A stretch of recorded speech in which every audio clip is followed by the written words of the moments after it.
asalaamaaleykum mbokk jullit yi mbokk taalibe yi ak képp ki nga xam ne rek yow yaay safoo bernde ñu ñëwaat ak yéen ci seen émission tey jii nag boo gisee ñu leen di wax nag dal leen ak jàmm ci émission bi mu nekk loo xam ne dañ ci kontaan lool maanaam dañoo dugg ci weeru safar bi te xam nga ku ne safar rek xam nga ne mooy bernde mooy suñu yëf donc tey jii nag fan yi yëpp fii ba 18 safar moom di jàll incha allah li ñu bu ñu ci yàlla bàyyee ak jàmm ak salaam li ñu bëgg mooy defal leen ay bernde yoo xam ne pour ñi nga xamante ni dañuy am ay ganak ak yu demee ni ki noonu ñun daal ñu nekk ci muudu ci ambiance su safar bi di ak wàccaayu màggal gi donc sans plus tarder tey nag dañ leen di indi li ñuy wax shawarma xam nga defaroon nañ fi shawarma mais tey beneen version lañ leen di indil mu nekk bu ginaar donc lii nag moo siy dem dinañ soxla ginaar comme on l'a dit dinañ soxla aussi soble dinaa leen wax lu ma koy doyee après dinañ soxla suñu ay épices donc gis nga bii nii mélange u épices bii nii la mais dama koy dolliwaat donc mu nekk li si nekk mooy dafay am ail en poudre oignon en poudre cumin curcumin dina si am aussi dinañ si def poivre noir dinañ si def tamit li ñuy wax kii 5 épices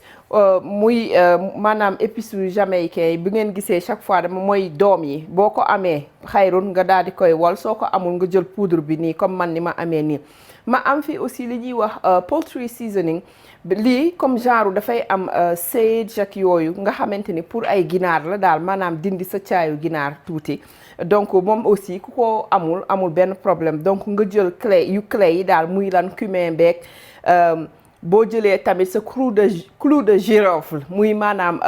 cloves nga daal di koy wal def ko fii sinon bu nekkee ni lii yëpp dafa metti am na épices yu ñuy jaay ba pare yoo xam ne pour shawarma la am na bu ginaar am na bu yàpp aussi yow yaay xool rek ban ngay defar nga jël ko ngeen gis fii li ma yore nii ñu koy wax sumac di c'est typiquement Middle Eastern waa Moyen-Orient ñoo koy gën a utiliser donc moom aussi dafay neexal dafa am goût comme genre lu citronné tuuti donc dafay xaw a dina neexal kii bi ndawal li ñu amee fii tuuti huile tuuti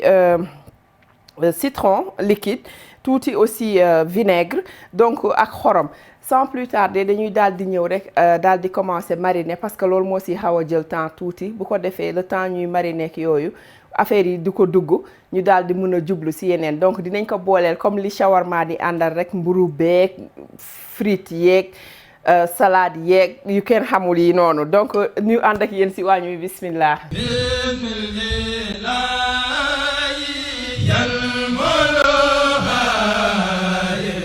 voilà gis ngeen kii bi épice bi damay daal di jël rek lépp mélanger ko gis nga mu nekk mu jox la benn xeetu épice tamit daal boo xam ne pour shawarma la lii mun ngeen koy defaral seen bopp daal di koy teg fële man dama koy am tout le temps di ko defar mais comme tey quantité li ñuy wax bernde la ñuy def carrément quantité bi ma yore dafa bari moo tax ma dolliwaat nii bu ko defee mu atténuer tuuti li ma yore woon fii nga xam ne dina ma mun a dimbali aussi quoi. gis nga léegi damay daal di ñëw jël ndawal gi yëpp def ko ci récipient bi nga xam ne foofu laa koy mariner ku nekk li nga yore tey ji plate bii laa jël ndax ngeen gën a mun a gis li may def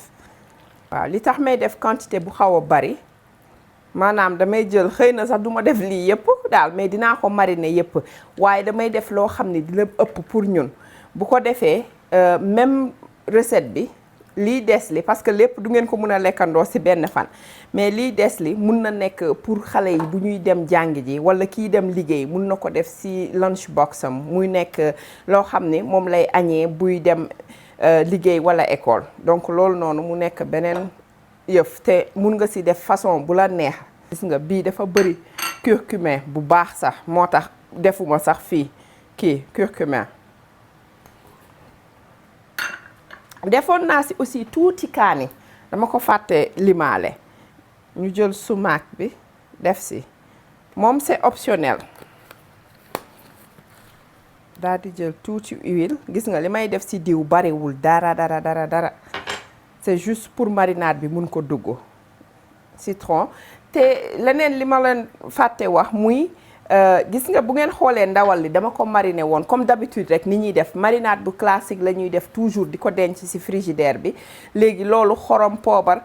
laaj bu tooy ak citron ak tuuti sel moom la ñuy def léegi loolu moom mooy nekk suñu base marinade yépp après nag léegi leneen loo ko bëgg a def nag loo bëgg a changer moo tax ma def ci épices yi nii parce que tey jii su ma ko mariner woon marinadu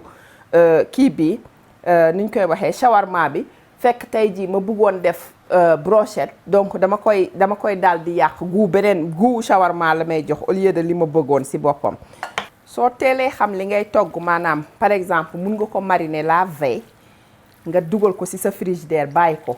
loolu day gën a saf comme d'habitude rek gën a saf lay def te bu ma ko doon def par exemple pour la veille dama ciy defaale dagg tuuti soble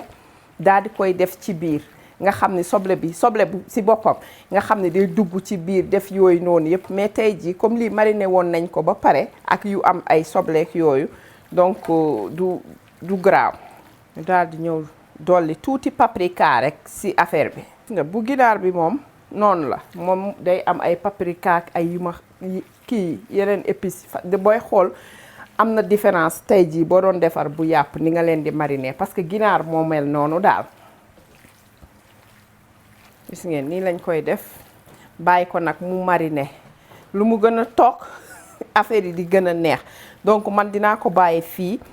par exemple comme yeneen 30 à 40 minutes presque booy xool parce que soxlawuma sax mu yàgg su ma neexoon léegi nii mun naa ko jël lakk ko parce que ndawal gi am na caf ko ba pare mais comme dama ci def yi nga xamante ni moom mooy yeneen épices yi ma ci dool dama bëgg ñu am temps ñoom tamit infusé bu baax a baax ci biir ginaar gi avant ñu koy lakk incha allah donc loolu mais ñu dem préparer tuuti nettoyer un tout petit peu après ñëwaat ak yéen.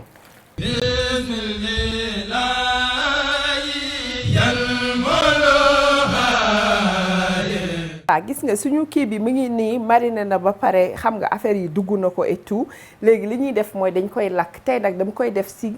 kiiwu barbecue ci nee naa barbecue sax ci lakkukaayu shawarma laa koy def yi nga xam ni bu maison la mais ku ko amul dinaa la wan aussi naka nga ko mun a defaree sa kër ba nga xam ni di nga am même effet wu spectacle bi ci nekk sans pour autant nga sacrifier lenn ci yëf yi donc li may def mooy damay commencer ak bii ba pare su ma paree daal di jublu ci beneen bi incha allah bismillah gis nga dama koy def daal di koy bës ci biir. donc instant bi du ma nekk sax di xaaral ma xool dagg bu gën a ndaw yii nii féetee ci kaw voilà gis nga dañuy ñëw teg bismillah boo leen xoolee chair bi fi mu nekk foofu laa féeteel kaw au lieu de fii der bi di nekk donc ma xoolaat ci suuf laay def yu ndaw yi yu mag après au fur et à mesure may yokk di def yu mag yi.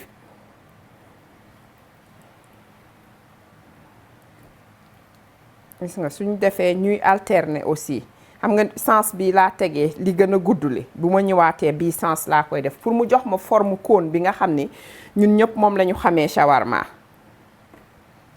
gis nga mu ngi commencé jël forme ndànk-ndànk doo ko yàkkamti daal. bi ñuy lim ingrédients yi dama fàtte woon wax leen lii nii ngeen gis ni graisse la. maa ngi ko jëlee graisse u xar la ku nekk yow yaay xool bu dee bu nag nga yore walla bu xar yow yaay xool léegi ma jël ko ma daal di koy wal comme gis nga booy wal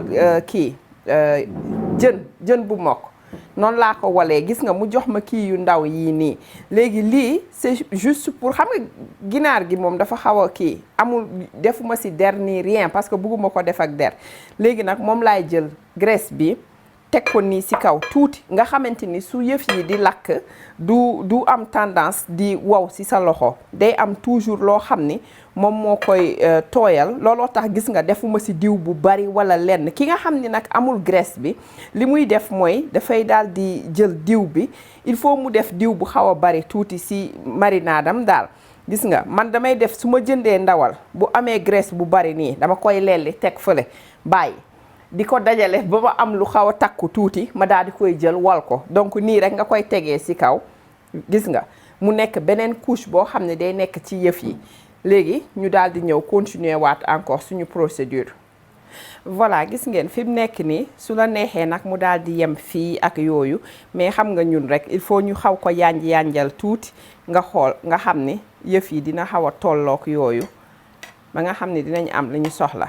donc fi mu ne nii comme li ñuy wax rek da ngay mel ni kuy taayee affaire yi. gis nga kaani bi daa def tuuti rek nii donc ñu daal di ñëw def suñu soble suñu paree daal di koy accompagner ak suñu tomate waaw ku soble tamaate ñu soble tamaate comme ñëpp rek. donc mi ngi nii gis nga de gars yi mënul yóbbul ñu dara fi mu nekk nii yéen daal bu ngeen defaree kenn du leen yóbbul dara incha allah.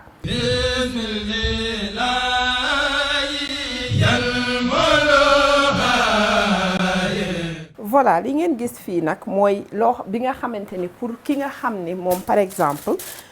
amul comme kii bi ma am nii machine bii nii. donc loolu noonu waxoon naa leen dinaa leen wan nu ngeen koy defee soit nga def ko si lu mel nii gis nga comme genre grillage la wala su fekkee am nga plat boo xam ne day dugg ci four mun nga ko fa defee léegi man li ma leen di conseiller mooy nga def ko ci plat bi directement xaaral ma wan leen par exemple man beneen plat bi ma koy def comme ça doo ko déplacer doo def dara. gis nga dama leen di jox exemple man fii laa koy def pour lakk ko léegi nag ma tegee ko noo xam ne dinaa mun a former comme kii bi ñu defoon sànq bi daal. ma jël nag bant yi nga xamante ni moom la ñuy def ci kii gis nga dama jël soble yi xar ko ci digg bi ki nga xam ne amoo soble wala buggoo def soble mun nga jël pomme de terre par exemple pomme de terre nga daal di koy xar tuuti da ngay jël nag pomme de terre yu dijj yi daal di dindi tuuti lelli tuuti ci taat bi nga xam ne dina mun a toogu daal bu dul loolu dafay rouler noonu donc pomme de terre yu dijj yi ngay jël daal di koy def mais sinon soble bi moom du dina ci baax du ci def dara donc nga daal di koy def nii gis nga teg yëf yi gis nga bu ci nekk ma samp ko xam nga mi ngi commencé jël forme bi. léegi bi version li ci neex mooy par exemple bant bu nekk mun nga ci def différentes façons yàpp. bu la neexee fii nga def ginaar fii nga def yàpp xar beneen bant bi nga def ci yàppu nag dugalee yépp mais comme ginaar lañ nekk nii ci lancé boobu lañ nekk dañuy continuer toujours ma wan leen par exemple nuñ koy defee daal incha allah. gis nga ñu jël rek tegale nañ fexe rek ba yépp nekk ci même place bi rek après le reste moom mooy defaral boppam.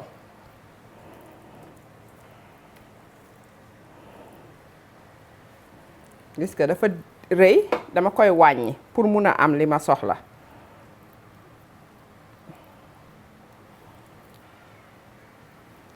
gis nga nii rek ngay def ainsi de suite ba baa muy jeex da ngay dem ba benn moment ñoom ñëpp dañuy daal di def nii tolloo. gis nga li ma leen wax léegi nañu def nii ma wan leen nag léegi bu fekkee benn soble kese nga jël pour defar li nga bëgg a def.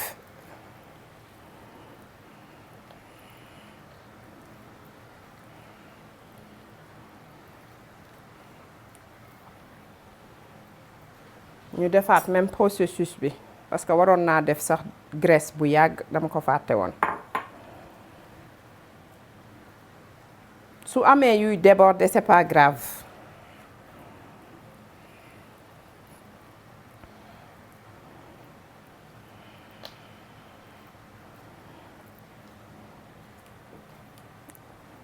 gis nga ñu jël yi nga xam ne dafa am dagget yu sew yi. ma jël ko rek tegee ko nii donc au fur et à mesure may dem may xaw a lelli tuuti gis nga comme ni ñu nettoyé woon rek bu bële nële gis nga ma ngoog léegi pour juste m'assurer comme benn la dama prévoir woon def ñaar ma end up def benn kese donc mu ngi nii damay jamaat lii rek ci biir juste pour mu am équilibre bu baax. jeex na tàkk nii nga koy def donc gis nga xam nga su ma desee woon ndawal bu baree bare mënoon na dem ba jël forme comme kii ba ñu defoon sànq noonu donc moom aussi ñu def rek comme ni ñu def beneen bi def suñu soble xam nga def graisse bi gis nga ma daal di jël kaani bi encore teg ci kaw nii mu optionnel soble gis nga ma daal di jël suñu tomate bi daal di def nii gis ngeen defar nañ ko ba mu baax ñu am suñu ñun tamit beneen yëf boo xamante ni ki nga xam ne amul machine bi mun na utiliser lii à la place de la machine nga xamante ni yow dara du la manqué te bu la neexee léegi nag soo paree à ce niveau nga daal di koy def ci four bi donc su fekkee ni ki nga xam ne amul four comme li ma leen di wax chaque fois jël ko nga dugal ko ci cin bu fekkee ni ci cin laa ko doon def dama koy teg ci lu mel nii walla plat boo xam ne dina dugg ci biir cin ma dugal ko fa daal di ub cin bi ràpp nga xam ne day dem ba de temps en temps nga ñëw di ko vérifier donc il faut nga am cin bu xaw a xóot tuuti nga xam ne di nga ko mën a ëpp. nga dañ koy jël dugal ko ci four bi ay 450 ba 475 degrés moom mooy nekk environ 240 wala 245 degrés Celsius donc noonu lay nekk 475 yi wala 450 yi loolu Fahrenheit la donc ñu daal di def loolu après daal di ñëwaat ak yéen di leen wan progrès yëf yi incha allah.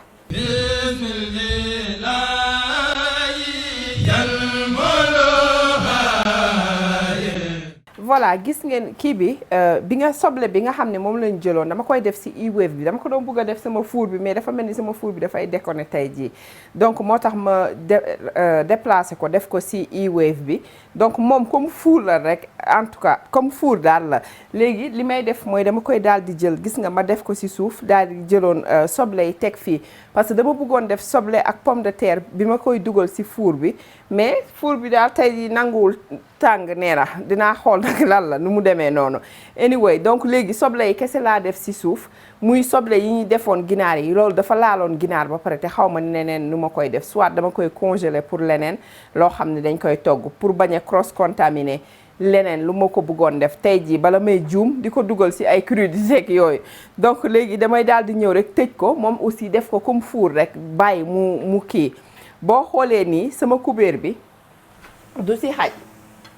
gis nga du ubbu carrément mais dafa ànd ak moom ay extension yoo xam ne moom nga siy def boo buggee togg loo xam ne comme tey jii su ma bëggoon togg dend bu rëy wala pooju xar bu rëy mun naa ko jël def si yooyu bu ko defee affaire bi jox ma benn hauteur boo xam ni yëf yëpp dinañ mun a togg sans pour autant yëf yi di laalante donc loolu laa siy ñëw teg nii gis nga day mel ni dangay mel ni ku yore sa couscous yee donc gis nga nii rek lañ koy bàyyi moom muy def yi mu war a def yi après de temps en temps ñu ubbi xool nu muy demeek yooyu incha allah. voilà gis ngeen léegi li ma nekk nii di ñëw def mooy damay commencer lelli affaire yi daal gis nga mu ngi togg nii donc yi nga xam ne doore na laay dindi bu ko defee ngeen mun koo xool nuñ koy defee parce que su ma defee nii par exemple mun naa jël sama kudd paaka rek di lelli nii muy tourner ka def yëf léegi dama ko bëgg a arrêter ñëw indi ko fii pour wan leen ñun nu ñuy lellee incha allah donc étape bi lii nii c'est pas nécessaire nga génnee lépp mais juste pour ngeen mun a gis li ñuy def paaka bu ñaw ngay wut man nag xaw ma sax ndax sama paaka bi ñëw na am déet parce que daal daasoon naa ko en tout cas donc bismillah ñu commencé di lelli muy dem gis nga bu kiyee da lay topp gis nga yow bul woori donc ñu continuer tourner dem ci beneen bi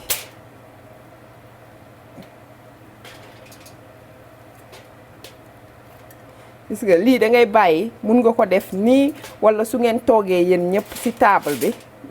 ngeen koy def nga ko fay teg di ko lelli ndànk par ndànk gis nga soo rëccalee am yoo dagg yu dijj bul inquiété wu dina ñëwaat encore incha allah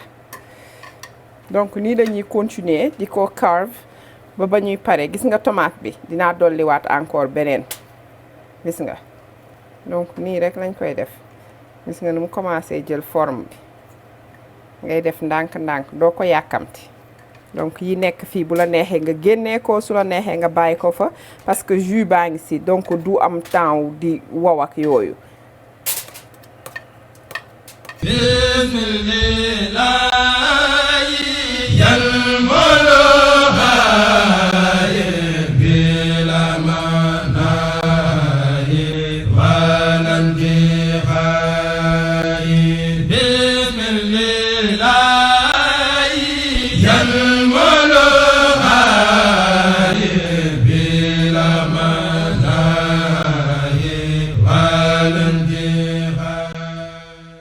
voilà gis ngeen li ñuy ñëw defar mooy suñu sauce bi nga xam ne moom mooy dem ci shawarma bi li ngeen gis nii mooy pâte de sésame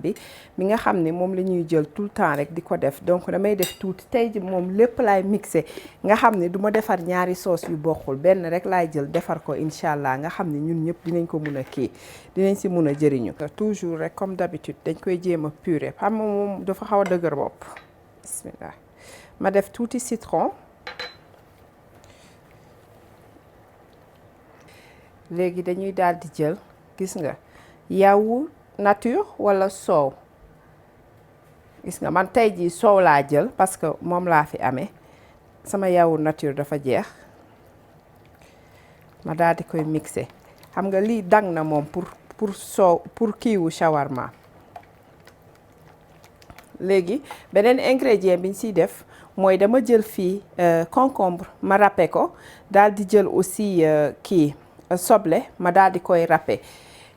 ma jël soble daal di koy râpé gis nga léegi bi ma ko râpé dama si def sel si côté concombre bi comme ça mu génneel ma ndox bi nga xam ne mooy nekk si concombre dafa mën a am ndox donc loolu laa jël ma daal di koy teg nii 5 minutes rek nga gis ndox bi yëpp génn après dama koy xent nii ba nga xam ne ndox bi deñ na si soble bi ak si kii bi si concombre bi bu ko defee ma mun ko mixer fii nga xam ne man damay nekk en contrôle damay am contrôle kii bi sauce bi ni ma bëggee mu dang donc loolu man may nekk en kii in charge si dangaay bi.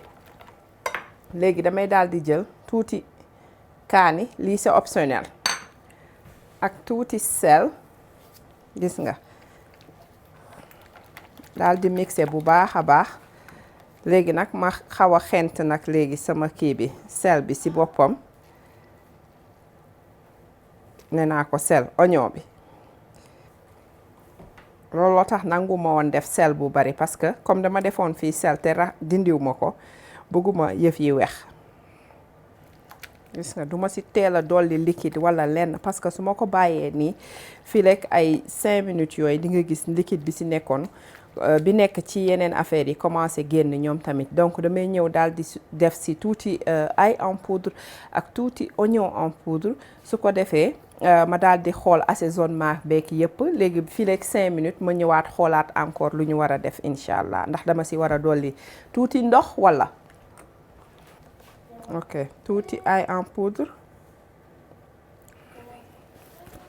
tuuti oignon en poudre ku mu neex mun nga ci dolli tuuti lem